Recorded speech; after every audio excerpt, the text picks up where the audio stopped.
Surviving Sister Wives contains adult content that may not be suitable for Latter-day Saints or sinners. Listener discretion is advised.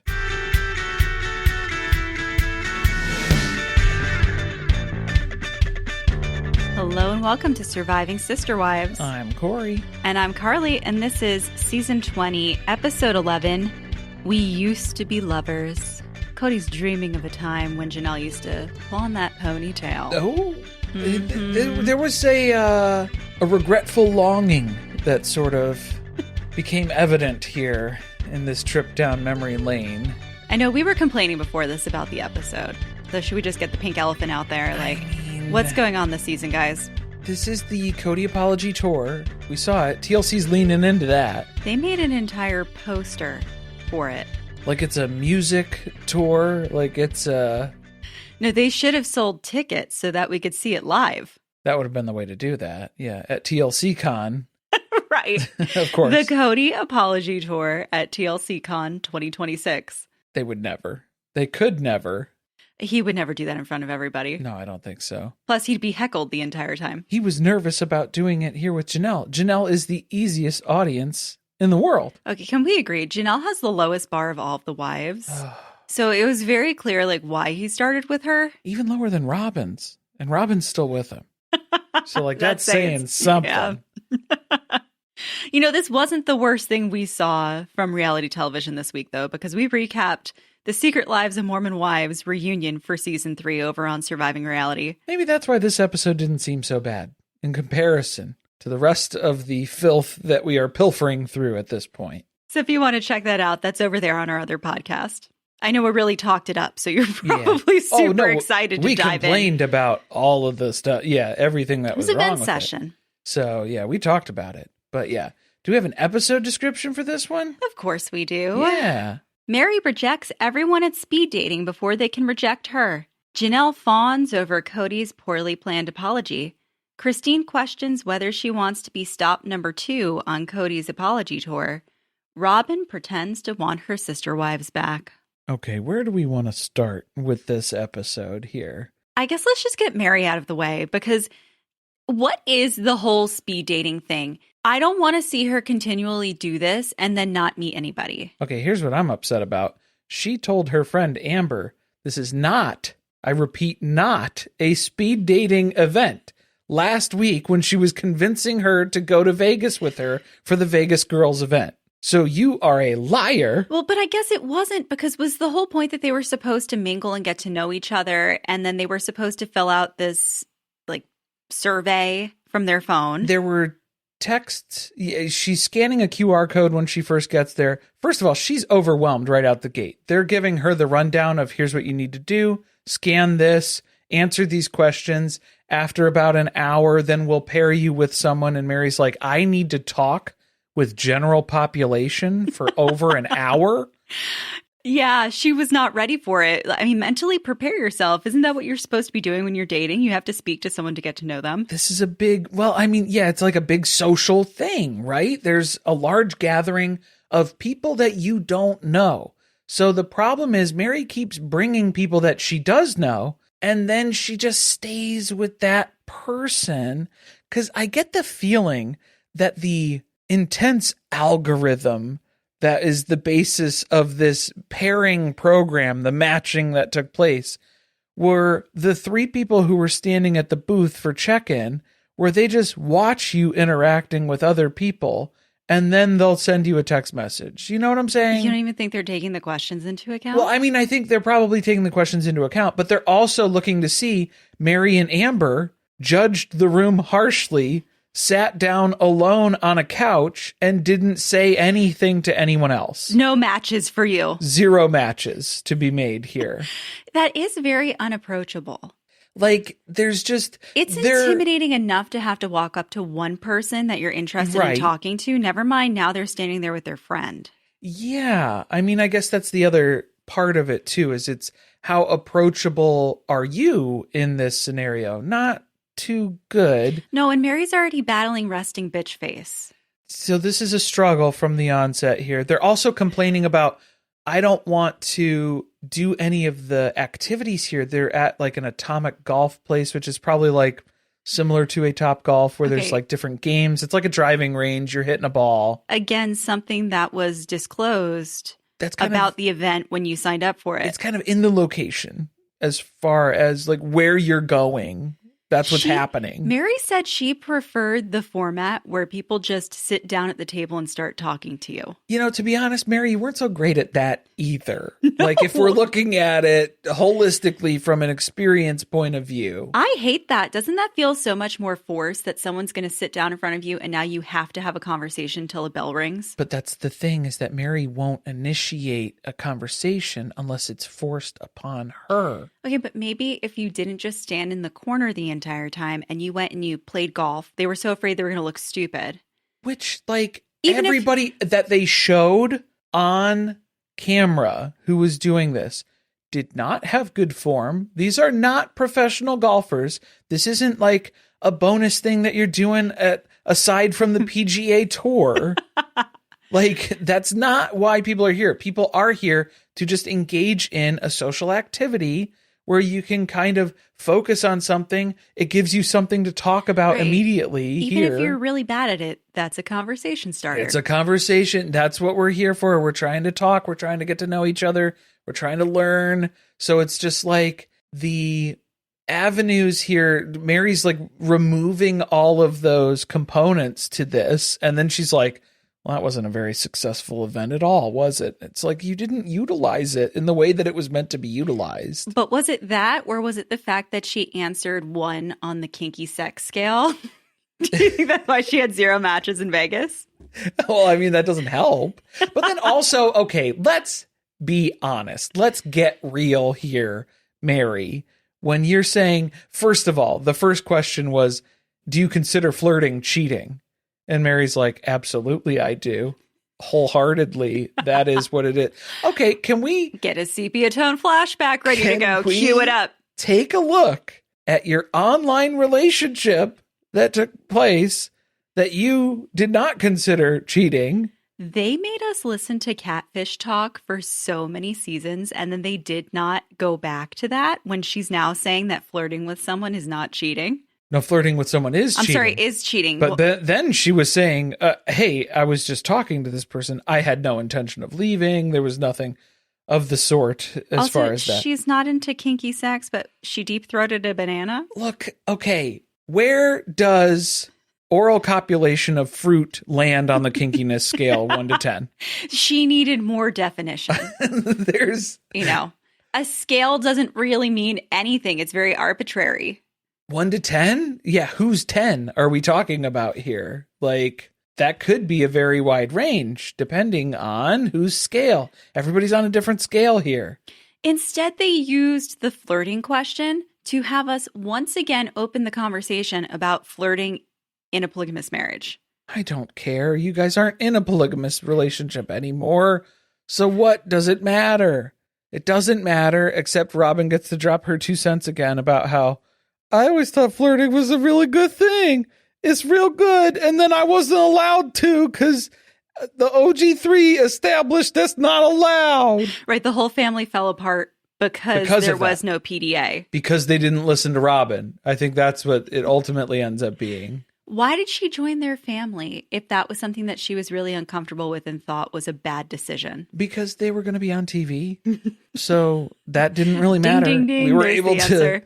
Overlook a lot of different things here just based on that one singular fact.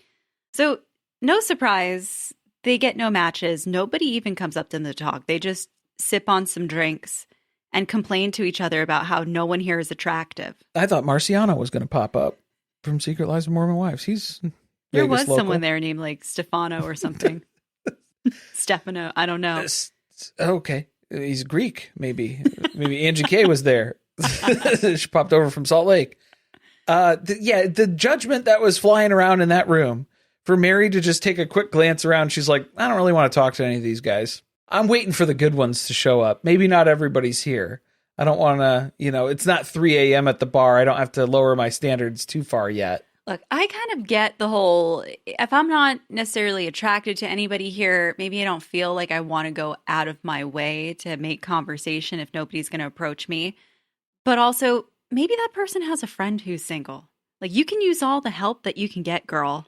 Network. Yeah. Like this is a single networking event. Like, think of it that way. Find out about other singles events that other people have been to that maybe they thought were better than this one. Yeah. Or just practice talking to people. Yeah, you're pretty bad at that. It's not, we haven't seen a lot of good examples of that yet so far. So maybe we could take it as a learning experience at the very least.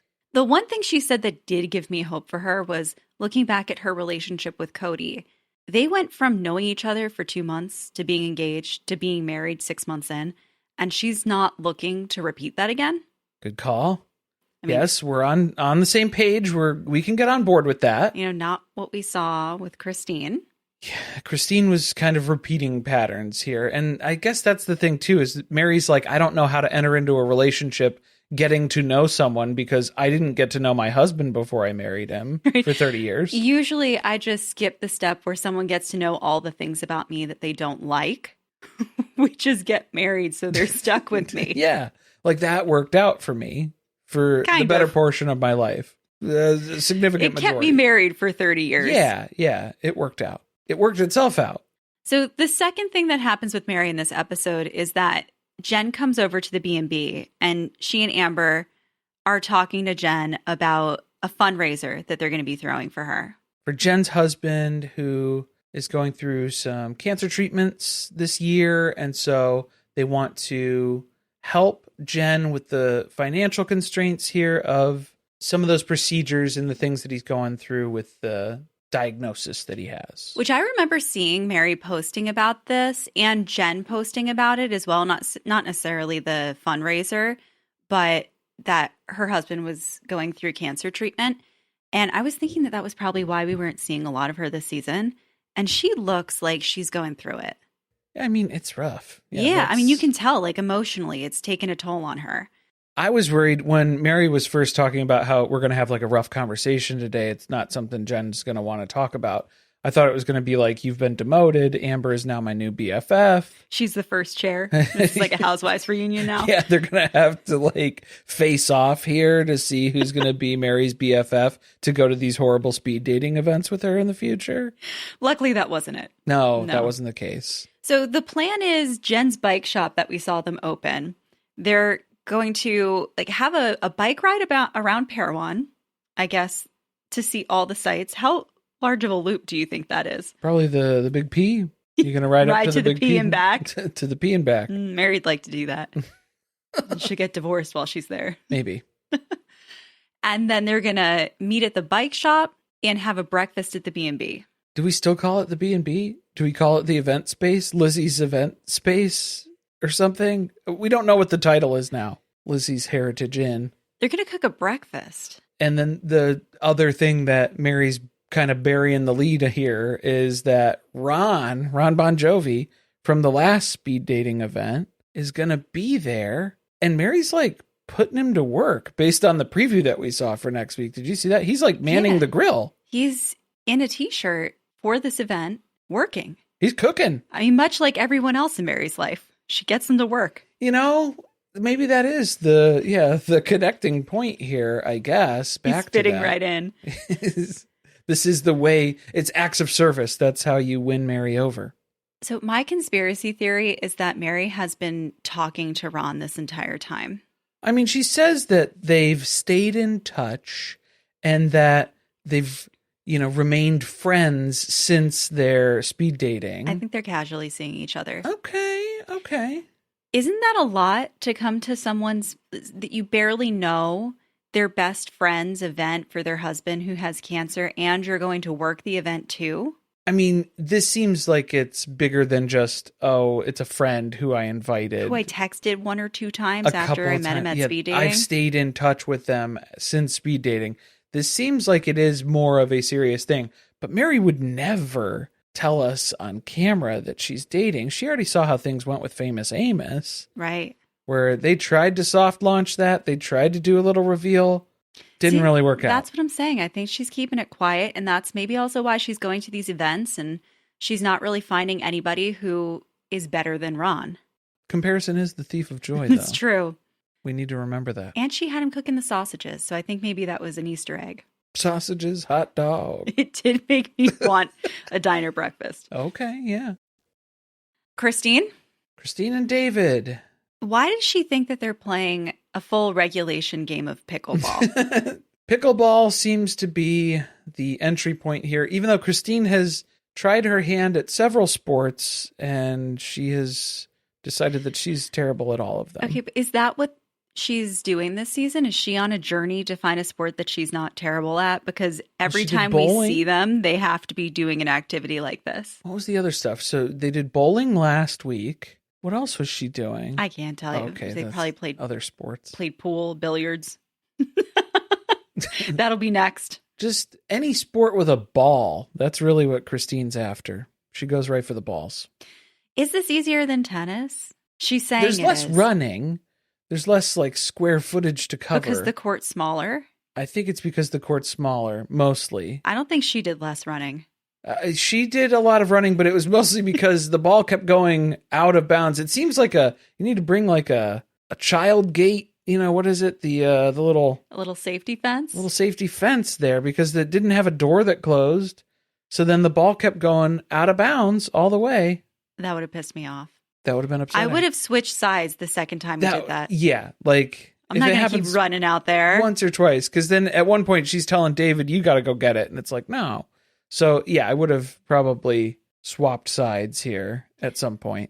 While they're doing this, we're also finding out that Christine got the same text that Janelle did. I mean, like pretty much verbatim. Yeah, where we left off with the cliffhanger of Kody reaching out to Janelle to meet up, extend an olive branch, all of these buzzword phrases that were in there, the exact same things. That Copy paste. Literally. So that's what Christine's filling David in on. And she's like, I don't know. This doesn't sound like a good idea. The last two conversations that I've had with Kody, if we want to go back to this, it was me being berated for laughing at his COVID suffering at Salsa Brava.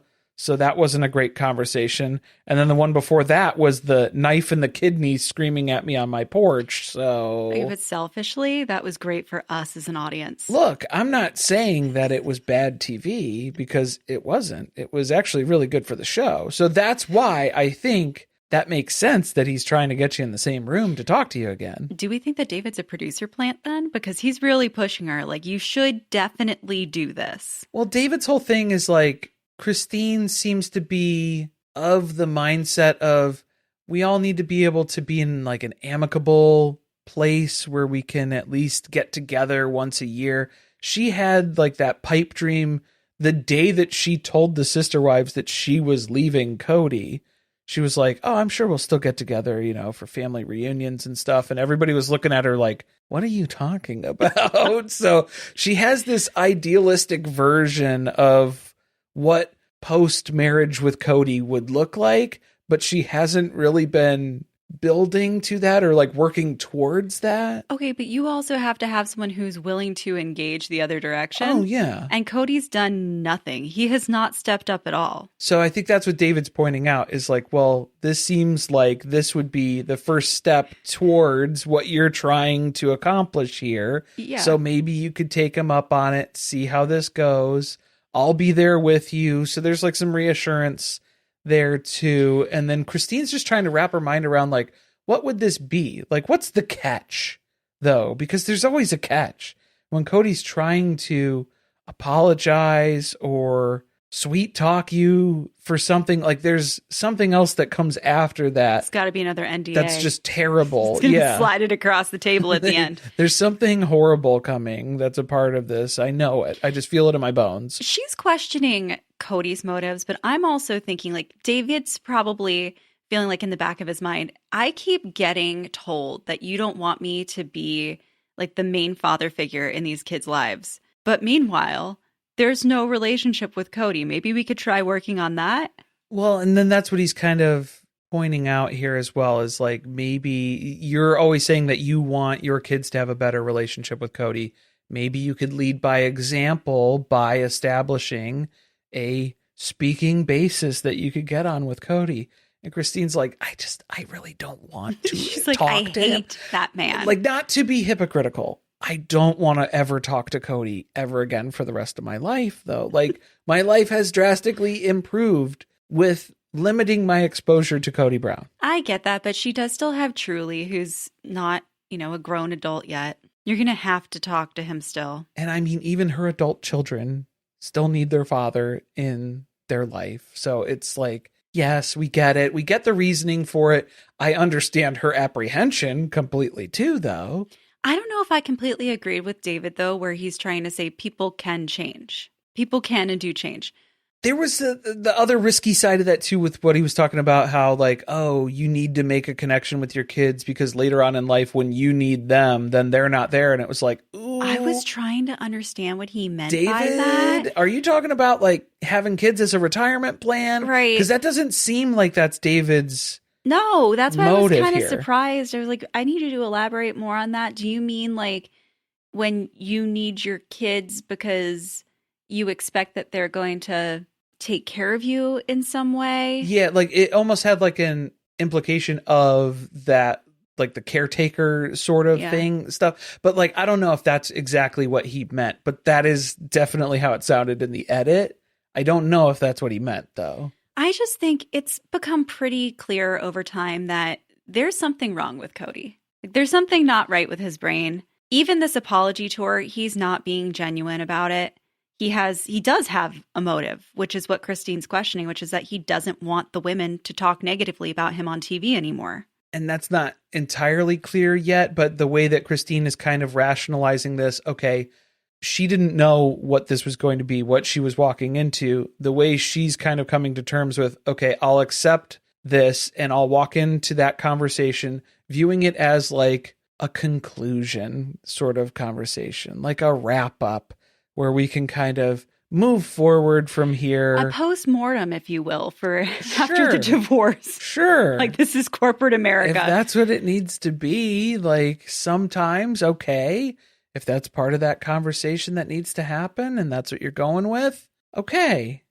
We did see a little preview of it for the next week's episode, and I feel like there's a very marked difference between the way he's approaching the apology with Christine versus what we saw with Janelle. Well, just in the body language alone, too. Yeah. Because you see a lot of pointing.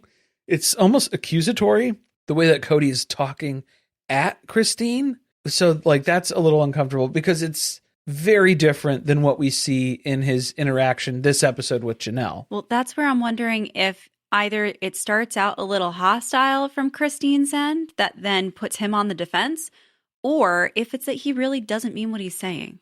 Because I do think he meant what he said to Janelle. Most of it, yeah.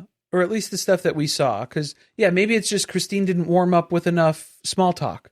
Maybe they didn't get to chit-chat about the weather. The Kody humidity. had the humidity, the temperature differences, the climate change. So before we jump into Janelle, though, we got Robyn being asked something by the producers on the couch. They ask Robyn, what if one of your other sister wives wanted to return? And she pretends to not understand what that means. Like Return of the Jedi? What are you talking? Which one? Come on, girl. She was begging them not to go when they were trying to leave. She wouldn't let Meri leave for at least a decade. Okay, like, and I think it was just out of, she didn't want them to leave because then that would be too much change for her. Like, she wanted things to be the same, to stay the same. Because obviously everything's working in her favor. Well, it's good when you're on top. Yeah, like she has the benefit of every single scenario. So, yes, you don't want that to change.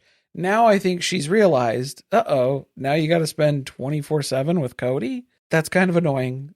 So you think she is genuinely in favor of having someone come back? Well, like, just, if it's going to be anybody, Janelle would be a good one because she's somebody that she could send Kody to her house. It's a long commute to North Carolina, though, now. Never have to see her. To Tater Farms. She won't let Kody go for that long. I'm surprised No. Kody was allowed to go on this trip to talk to Janelle, and he was allowed to go on Special Forces. These are the baby steps. Yeah, this was the initial exposure to having Kody out of the house for an extended period of time before he was going to be gone for 10 days in Morocco.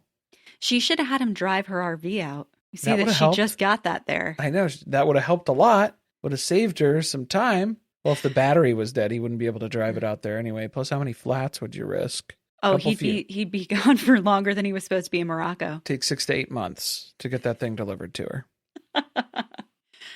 I don't think that Robyn wants any of them to come back. So I do believe that Robyn still idealizes a version of polygamy, but it's not with Meri, Christine, or Janelle.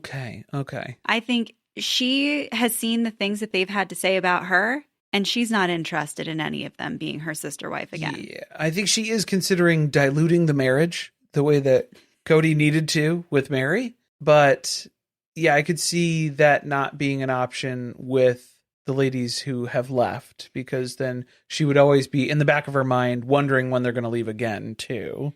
I was just frustrated once again seeing Robyn on the couch being asked not even a difficult question, to be honest. Just say that you don't want any of your ex-sister wives to come back. Well, she can't say yes or no, because if she's held accountable to either one of those, depending on the party that she's responding to.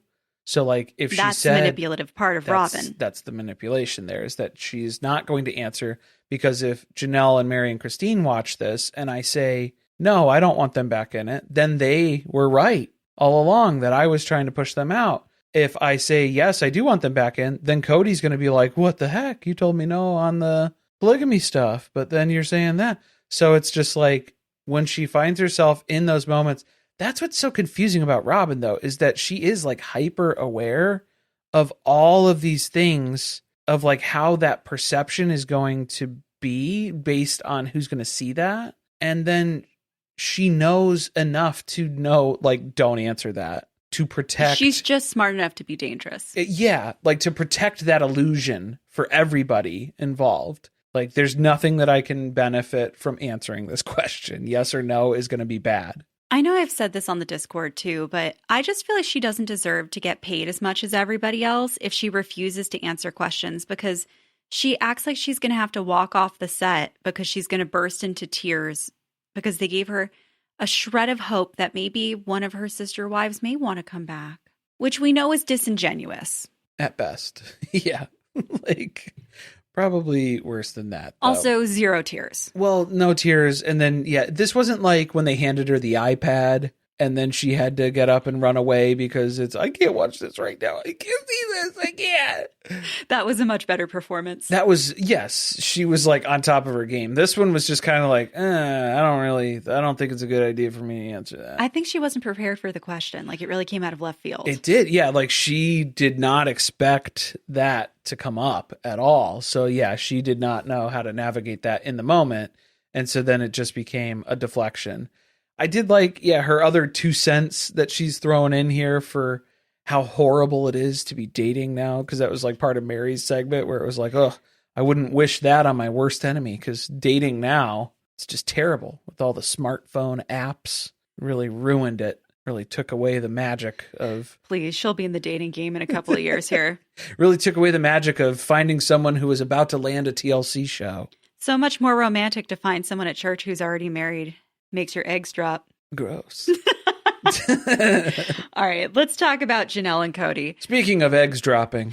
So Kody has made his way to North Carolina. I guess he did not ask for a pit stop to see Maddie or any of his grandchildren. Nope. He goes straight to the restaurant. I think he's just going to turn and burn, too. He's going to head right back to the airport. Oh, yeah, he's got a flight at 4 p.m. Yeah, he's got to be out of here. What are you talking about? We got to be in and out. Janelle does not even know that she's walking into an apology because all he said is he wants to extend an olive branch. And he also seems very proud of himself that he's kept this a secret. See, this is where it gets suspicious, right? Because it's like, are you extending an olive branch or are you extending like a Trojan horse? That's the risk that you're facing here, is because if you answer the door when Kody's knocking and then you let him get a foot in, like, what does that lead to here? Well, that's why I think Christine feels like there are strings attached. This is dangerous. Yeah. Like, there has never been a time in my life where I've had an interaction with Kody that hasn't had strings attached to it. I thought it was really weird that when they sat down, he started making small talk, but at Coyote Pass, he didn't say a word. Maybe it's because Robyn was there. So I think so. I think that's a big part of it. Like, Was he can't talk to her and have a conversation because Robyn doesn't like Meri and Janelle. Yeah, like he felt okay talking with Justin the realtor, but not with Meri and Janelle directly when they were there. They're talking about stupid stuff like the weather, the humidity level, what the weather's been like throughout the whole year, the climate in North Carolina. Should have talked about why does Janelle always walk in like her purse has a bomb in it? Like, okay, I kind of felt like she looked like she was having a hard time walking in there. Maybe that bag was heavy. It might have been. Yeah, it was just, she was like laboring to get in here, and it was the closest table to the door. Maddie dropped a recording device in there. The cameras are here. You're recording us? The deleted.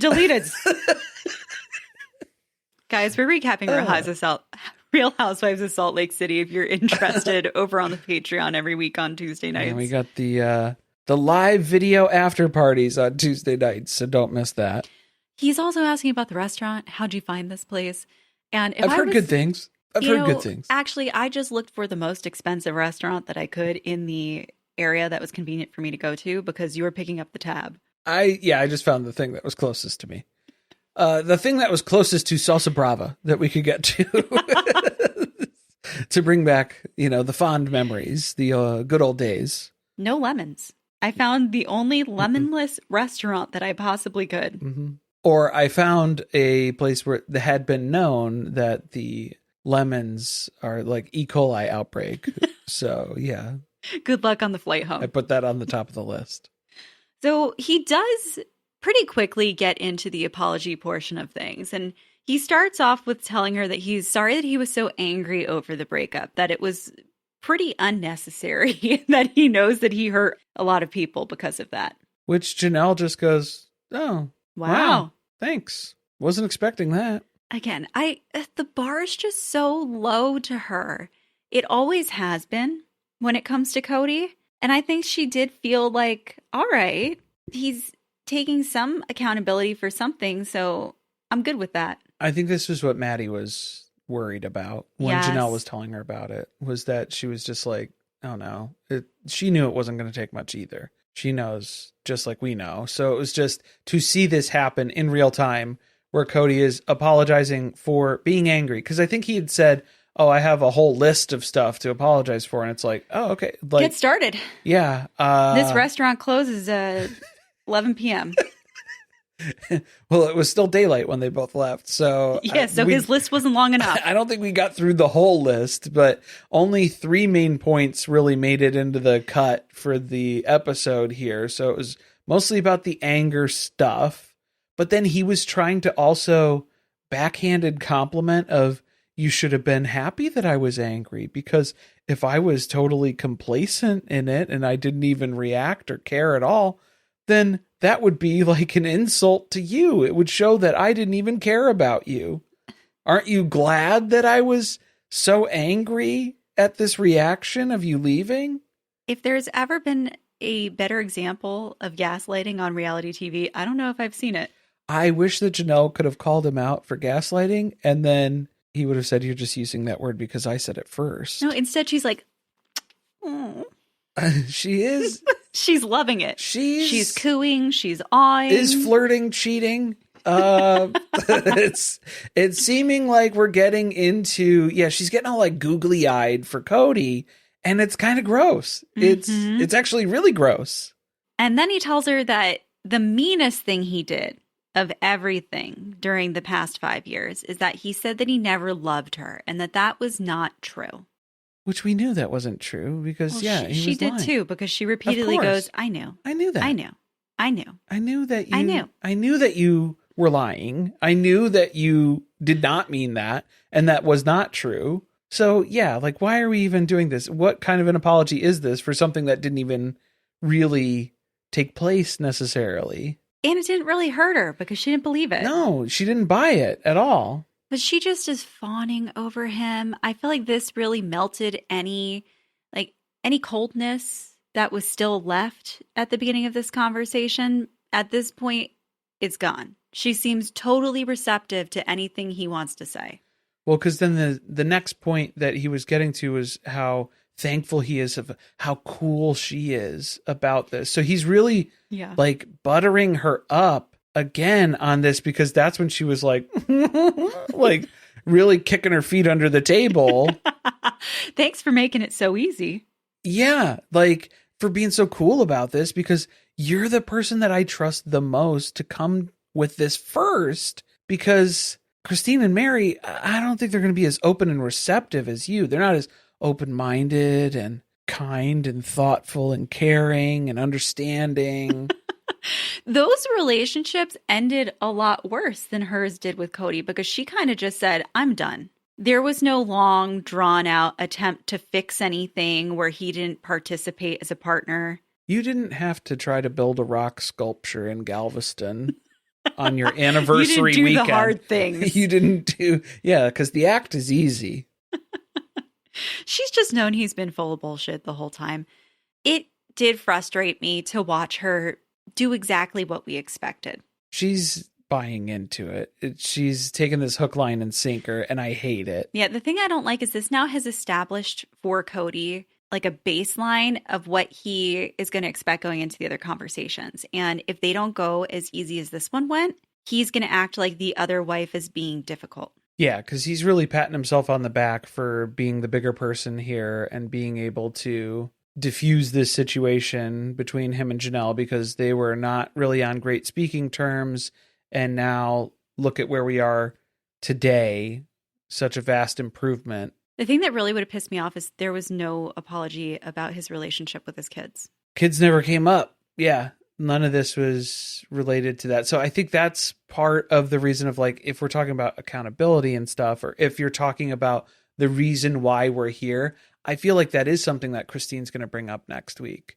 She is going to bring up your relationship with me. Like, if you're apologizing to me as an avenue to our kids, that's not going to work. So what are you going to do about that? Well, I think that's a good distinction, because in this conversation, Janelle just accepted what Kody had to say. I think that Christine is going to try to hold him accountable and make him elaborate a little bit more on some of this. And that's where the problem's going to be. We definitely see that in the clips from Meri's apology conversation, because then Kody just keeps saying that he's apologizing. And she's like, I don't know what you're apologizing for. You need to be more descriptive in that. And then also now you're just saying the same thing over and over again. It doesn't feel authentic now. See, that's where I'm saying I think that going into the conversation he had with Janelle, that he did actually feel some remorse for the things he's apologizing to her for. I don't think he necessarily feels that for Christine or Meri. No, not so much. No. Yeah. He's still very mad at them for what he thinks they did to him. And partially, like, he's still kind of upset with Meri. Like, that's part of Janelle's apology too, is now we're going into like, oh, when I first brought you into the family, Janelle, I'm sorry that I didn't protect you from Meri. Yeah. Essentially is what he's saying without saying that verbatim. It's the subtext, because we all know what the relationship was like. We know what that meant. Yes. What he meant by that was because he was talking about protecting the safe space for him and Janelle's marriage. And it's like, well, yeah, the only other person involved at that point was Meri. So we know what you're talking about. Do you think that they've read a draft of Christine's book at this point? Because then they start talking about a story that was in the book. I think it was. Yeah, it was like it's the story about how Kody was like working a logging job. Yeah, the and log he's jams. about to leave. And Janelle was pulling an Ari and blocking the door and like begging him not to go and begging him to express his unrequited love for her before he left. Otherwise, she was going to feel unsure about their relationship the entire time he was gone. Yeah, but it was asking, do you even love me? Mm-hmm. And it's like, was she pregnant with Logan at that time too? I think she said. So it was just like a very vulnerable state here. And then to be questioning that at that point was a lot. I'm just wondering if maybe like some of Kody's like sudden realization about these relationships could be coming from reading a draft of the book. Okay, yeah. I mean, I don't know if she was obligated to send anybody the book, but I believe I've heard other authors say that they've had to do that when somebody's mentioned in the book. Heather had to do that for Whitney on Real Housewives of Salt Lake City. Right, which they then had a fight about. They fought about after Whitney approved it, but I don't think Whitney read it at all. So that's probably what Kody did too. He didn't really read it. Then he finally got around to it eventually at Just some a little point. tinfoil for us to play with. Well, yeah. And I think the other part of this too is this undercuts the entire apology as well, is where Kody's really getting heartfelt, apologizing about all this stuff that happened about 30 years ago now at this point. And he's like, yeah, the last 5 years, I've really been feeling bad about that. 5 years you Since felt she bad? left. From the moment that Janelle left you is where you started feeling bad about shit that happened 25, 30 years ago. Not any time in that span while you were still married to this woman. Did you have any remorse for that? That's very interesting. That's a big tell for me as far as what this conversation is. So that illuminates for me, this is not an apology for Janelle. This is not an apology so that Kody stops living in her head rent-free. This is an apology to repair Kody's ego, and that's all that matters. I will say I was really worried about the way Janelle was acting during the meeting with him. But in her talking heads... The meeting, yeah. Who's taking notes on this one? She is a lot more level-headed and logical about it when she's looking back at it. And she's like, he was laying it on real thick. I think probably because she most likely has heard at that point, like with the talking head interviews with the producers, she's probably heard how Christine and Meri's apologies went after. And then it was like, you know what? Maybe we'll cut this back a little bit. I think she was, if you had asked her at that time, like if they'd pulled her aside, but I mean, she ran to her car after this. We need them to do some in the moments. In the moment interview. Yeah. Pull her aside outside the restaurant before she jumps in her car and just, hey, how do you think that went? What are your initial responses here? What are you thinking this means for you and Kody's relationship moving forward? Any of those little things. We'll get that version of it probably next week when she sits down and talks to Maddie and debriefs about it. Yeah, we'll hear that. That'll be like the closest thing to the in the moment sort of interview that we can get. I'd be surprised if they didn't do something like that. But I would like an in the moment where it's just like the fresh coming out of that interaction, like, what the fuck just happened? Yeah, because I don't think she would have that confusion. I think she would be, wow, I'm really impressed by this. I can't believe the growth that Kody's shown. I mean, she was kind of talking about that with the anger stuff, where when she was seeing that, she's like, who is this guy? That's not the guy that I married.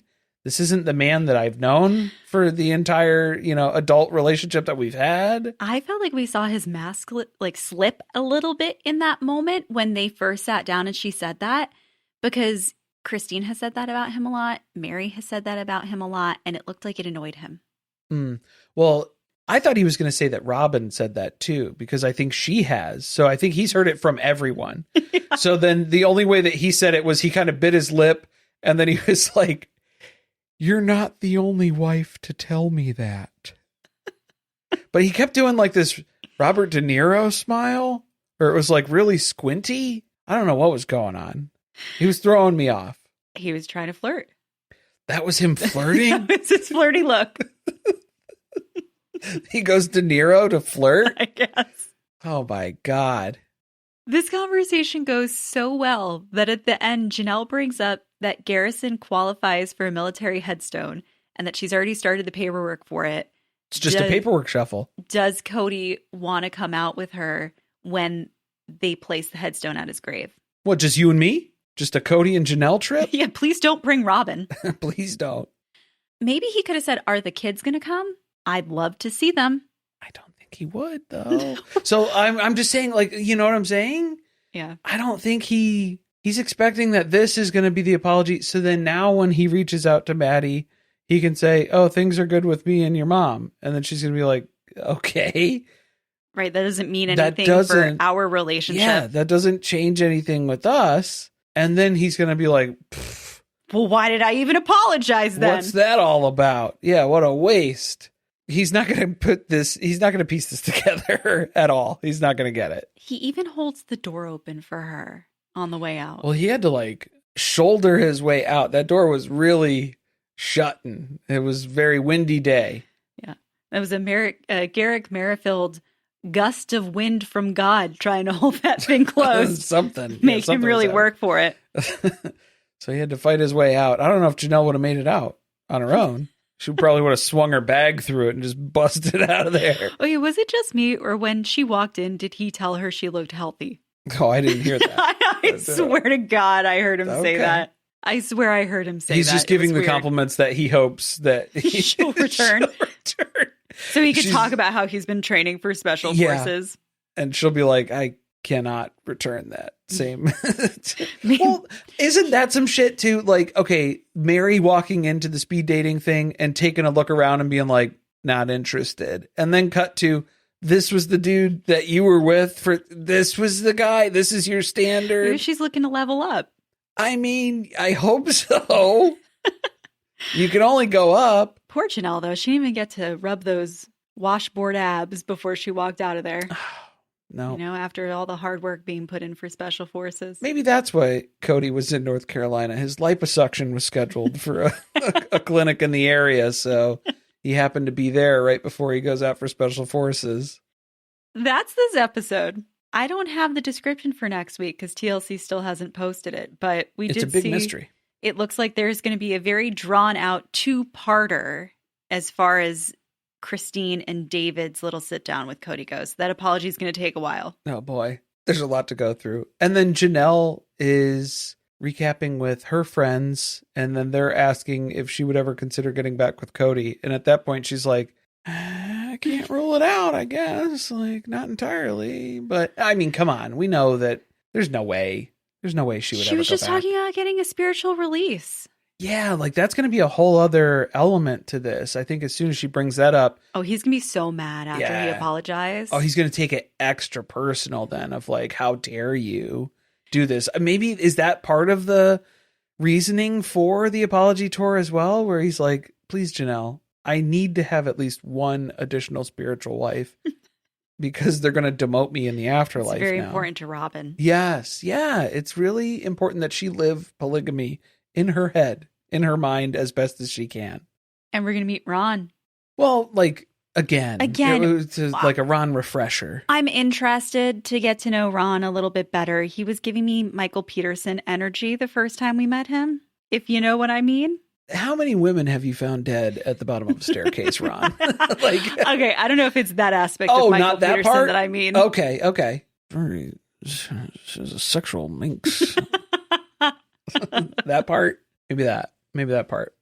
Guys, if you haven't checked out Amy Archer's true crime podcast, Murder She Watched, you need to be doing that. I don't have my pipe, though. It's upstairs. So what else have we got going on? There's a lot happening. It's finally like a little calm, though. We're going to have some fun stuff going on over on Surviving Reality. We're going to be recapping 3 new holiday movies this season, starting with Hallmark's A Newport Christmas. I had a good time watching it. I don't know if Carly did, but a little time travel, Outlander, connected back to the Gilded Age. They really put in all of the hot keywords that came up in Google and made a movie out of it, huh? That's what they like to do over there at Hallmark. Yeah, they're really churning out the oldies and goodies here, I guess.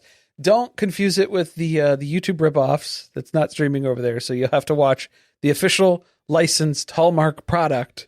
So be careful which one you're going to watch if you're going to try and watch it before you listen to the episode. And then we're gearing up to cover The Traitors Season 4. Episodes drop on Peacock starting on January 8th. We're going to do like a little get to know the contestants. Little cast overview, if you will. Cast overview things before the season starts. So that way we'll prepare for that as well. Also, we've extended our merch sale. So if you're looking to grab a little something for the holidays, the whole merch shop is 25% off through the end of December, and you can find the link to our Etsy shop in the show notes. Thanks for listening. See you next time.